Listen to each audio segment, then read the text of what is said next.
Assalamualaikum warahmatullahi wabarakatuh. Perkenalkan nama saya Ulfa dengan NIM 22650066 dari kelas B. Di video kali ini saya akan mereview materi kedua tentang pengantar keamanan komputer. Langsung saja. Oke, keamanan komputer mengapa dibutuhkan?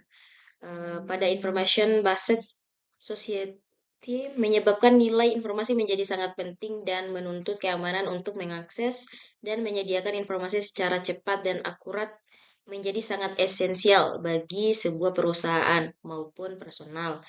Infrastruktur jaringan komputer seperti LAN dan internet memungkinkan untuk menyediakan informasi secara cepat sekaligus membuka potensi adanya lubang keamanan atau security hole. Kejahatan komputer semakin meningkat karena aplikasi bisnis berbasis TI dan jaringan komputer meningkat, online banking, e-commerce, electronic data interchange. Terus ada desentralisasi server, transisi dari single vendor ke multi vendor, meningkatnya kemampuan attacker dan kurangnya kemampuan pengguna sistem. Kesulitan penegak hukum dan belum adanya ketentuan yang pasti. Semakin kompleksnya sistem yang digunakan, semakin besarnya source kode program yang digunakan. Berhubungan dengan internet. Oke, pengantar keamanan komputer adalah disiplin ilmu dan praktik untuk melindungi komputer, jaringan, dan sistem informasi dari ancaman dan serangan yang dilakukan oleh pihak yang tidak berwenang atau jahat. Keamanan komputer mencakup segala aspek yang berhubungan dengan proteksi terhadap penggunaan, penyebaran, dan manipulasi informasi digital. Oke, prinsip dasar keamanan komputer ini yang pertama adalah confidentiality atau kerahasiaan, yang berarti menjaga kerahasiaan informasi dengan melakukan pembatasan hak akses seseorang yang paling umum dengan menggunakan enkripsi. Contoh, data-data yang harus dijaga kerahasiaannya seperti data-data yang sifatnya pribadi, contohnya nama, tanggal lahir, penyakit yang pernah diderita, nomor kartu kredit, nama ibu kandung, dan sebagainya. Data-data milik perusahaan atau perusahaan. Kedua, ada integrity atau keaslian, yang berarti menjamin bahwa data informasi yang dimiliki terjaga keasliannya, tidak berubah tanpa pemilik informasi. Ketiga, ada availability atau ketersediaan yang berhubungan dengan ketersediaan informasi ketika dibutuhkan. Artinya, informasi harus selalu tersedia saat dibutuhkan oleh user dan dapat dengan cepat diakses. Keempat, ada authentication dengan metode untuk menyatakan bahwa informasi betul-betul asli atau orang yang mengakses atau memberikan informasi adalah betul-betul orang yang dimaksud. Terdapat beberapa metode autentikasi yang umum digunakan dalam keamanan komputer seperti autentikasi berbasis kata sandi, autentikasi berbasis kunci publik atau private, autentikasi berbasis biometrik, dan sebagainya. Kelima, ada authorization atau otorisasi yang memastikan bahwa pengguna hanya memiliki akses yang diperlukan untuk melakukan tugas mereka dan mencegah penggunaan yang tidak sah atau penyalahgunaan hak akses. Keenam, ada non-repudiation atau tidak dapat dibantah. Oke, ancaman keamanan komputer secara umum. Di sini ada ancaman dari, ada 4, yaitu manusia. Yang pertama adalah manusia, yang dimana cracking atau siapa saja yang berusaha atau telah mengakses sistem tanpa izin dari pihak yang berwenang. Tujuannya bisa untuk melakukan pencurian data informasi atau perusakan. Kedua, ada memasuki program ilegal seperti virus, worm, dan kemampuan user yang terbatas dalam menggunakan dan memelihara sistem serta rendahnya kesadaran akan keamanan sistem. Ancaman kedua yaitu hardware failure. Tidak stabilnya suplai listrik dalam jangka waktu panjang sehingga mengakibatkan kerusakan pada perangkat. Terjadinya korsleting listrik yang dapat mengakibatkan terhentinya proses sistem atau bahkan kerusakan sistem. Ketiga, segala ancaman bentuk gangguan fisik yang berdampak langsung maupun tak langsung terhadap perangkat. Ancaman ketiga adalah software failure, yaitu adanya kesalahan pada sistem operasi, adanya kesalahan saat mengupdate program, dan ketiga ada uji coba program yang tidak memadai sehingga menyisakan error pada perangkat lunak. Yang terakhir, ancaman pada alam, yang merupakan ancaman yang tidak bisa dicegah seperti banjir, tsunami, gempa bumi, dan lain-lain.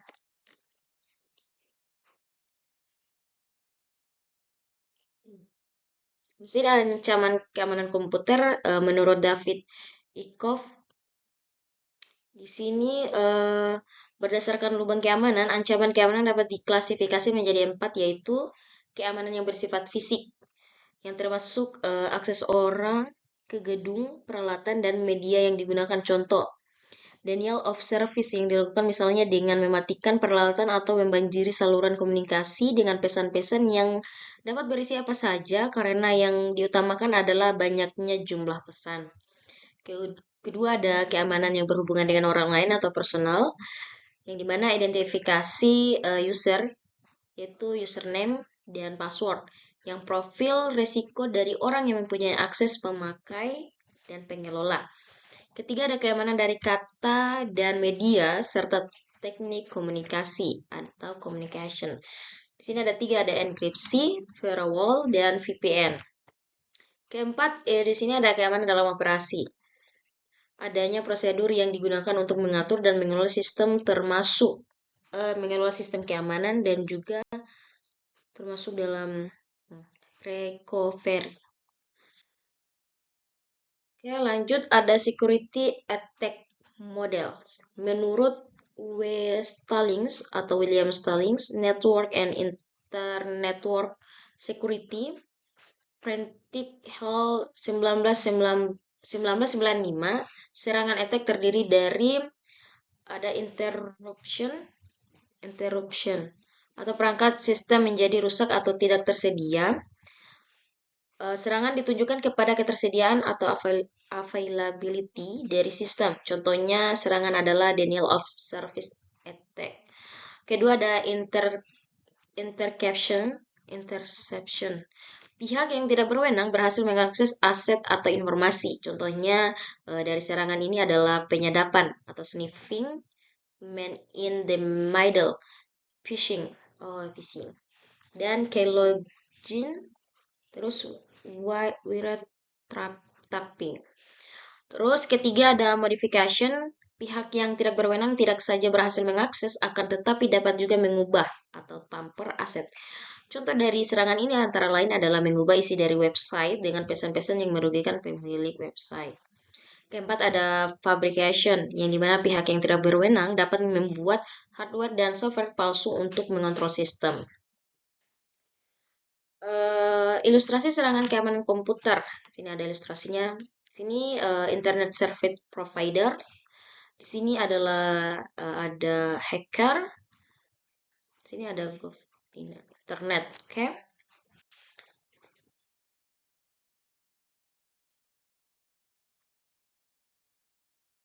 Ini ada videonya, tapi kita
Oke, ini ilustrasi penggunaan firewall untuk keamanan komputer.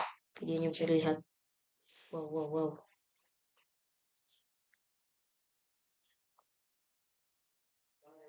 Firewall ini untuk sebagai pengaman, jadi ya bisa dilihat penggunaan keamanan komputer. Ya, sini. Nah, firewall itu untuk memblok apa? Nih, virus-virus mematikan nih. Video kayak itu gimana? Iya.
Aku ini terus Yesus memang Oke, ilustrasi penggunaan VPN untuk keamanan komputer bisa lihat.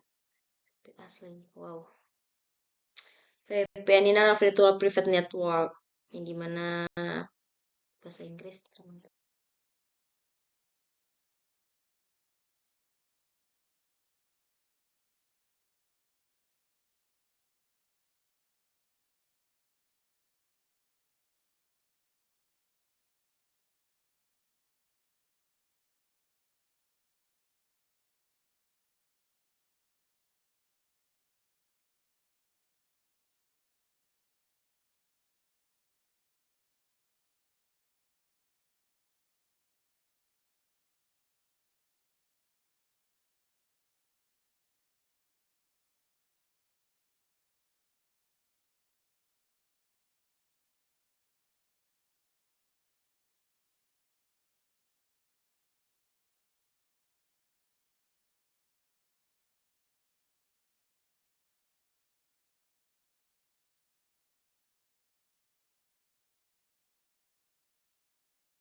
Security breach accident. SolarWinds supply chain attack 2020, serangan cyber ke SolarWinds, sebuah perusahaan perangkat lunak yang memproduksi alat manajemen jaringan dan infrastruktur teknologi informasi. Serangan ini memungkinkan peretas untuk mengakses dan mengambil alih sistem di perusahaan-perusahaan besar seperti Microsoft, FireEye, dan Departemen Keamanan Dalam Negeri Amerika Serikat. Facebook Cambridge Analytica Scandal. Pada tahun 2018, perusahaan konsultasi politik mengumpulkan data pribadi lebih dari 87 juta penggunaan Facebook tanpa persetujuan mereka untuk membantu kampanye politik tertentu. Bisa dilihat ini security breach accident. Lanjut, serangan ransomware WannaCry pada tahun 2017 yang menyerang sistem komputer global, termasuk di dalamnya layanan kesehatan di Inggris, perusahaan otomotif Renault, dan operator telekomunikasi Spanyol. Oke, bisa dibaca ini adalah 15 contoh kasus nyata akibat dari jebolnya sistem keamanan komputer di Indonesia. Yang pertama adalah pembobolan situs web KPU pada pemilu 2019. Kedua adalah serangan ransomware WannaCry pada tahun 2017 yang menyerang banyak institusi dan perusahaan di Indonesia. Ketiga ada pembobolan situs web Kominfo oleh hacker pada tahun 2016. Keempat ada pembobolan situs web Bank Mandiri pada tahun 2015. Serangan DDoS pada situs web BCA pada tahun 2014. Pembobolan database warga negara Indonesia di Malaysia pada tahun 2013. Pembobolan situs web PT Telkom pada tahun 2012. Pembobolan situs web Universitas Gadjah Mada pada tahun 2011. Serangan DDoS pada situs web pemerintah Indonesia pada tahun 2010. Serangan Trojan Stuxnet pada instalasi nuklir besar di Iran yang melibatkan perusahaan asli Indonesia pada tahun 2010. Serangan hacker ke situs web Mabes Polri pada tahun 2009. Serangan hacker ke situs web Presiden RI pada tahun 2008.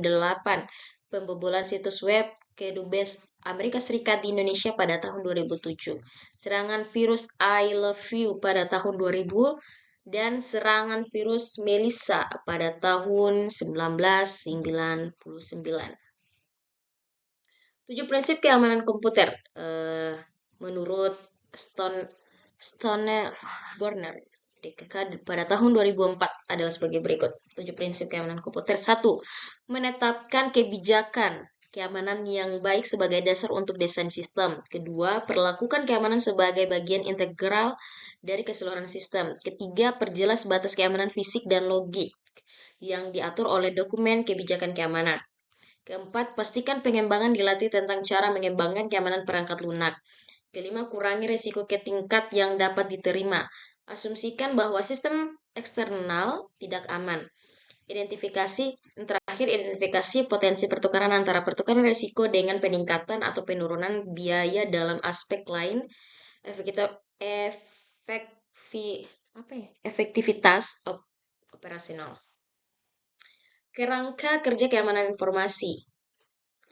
Di sini kerangka kerja keamanan informasi ISO 27001 adalah standar internasional yang mengatur praktik terbaik untuk mengelola keamanan informasi dalam sebuah perusahaan. Standar ini memberikan panduan untuk merancang, menerapkan, mengoperasikan, memonitor, memeriksa, memelihara, dan meningkatkan sistem manajemen keamanan informasi ISMS di perusahaan. Yang dimana ISMS adalah kependekan dari Information Security Management System atau sistem manajemen keamanan informasi. Adalah kerangka kerja untuk mengelola keamanan informasi dalam suatu perusahaan, termasuk proses, kebijakan, prosedur, dan teknologi yang digunakan untuk mengidentifikasi, menganalisis, mengevaluasi, dan mengurangi risiko keamanan informasi. ISO 27001 memiliki 4 tahap utama dalam implementasinya. Yang satu, inisiasi. Pada tahap ini, perusahaan penentuan skop dari sistem manajemen keamanan informasi yang akan diterapkan dan menetapkan tanggung jawab, sumber daya, dan persyaratan untuk melaksanakan ISMS. Kedua, perencanaan. Pada tahap ini, perusahaan menentukan risiko keamanan informasi yang harus diatasi, menentukan kontrol keamanan yang diperlukan, dan mempersiapkan dokumen-dokumen terkait ISMS. Ketiga, implementasi. Pada tahap ini, perusahaan menerapkan kontrol keamanan yang telah ditetapkan, melakukan pelatihan dan kesadaran keamanan, dan mengevaluasi sistem secara berkala.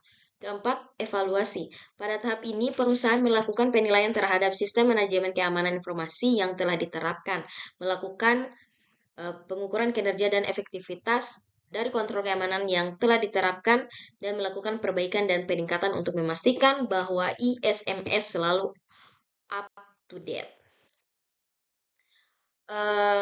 Mungkin itu saja penjelasan dari saya, review materi pengantar keamanan komputer ini. Lebih dan kurangnya mohon dimaafkan. Assalamualaikum warahmatullahi wabarakatuh.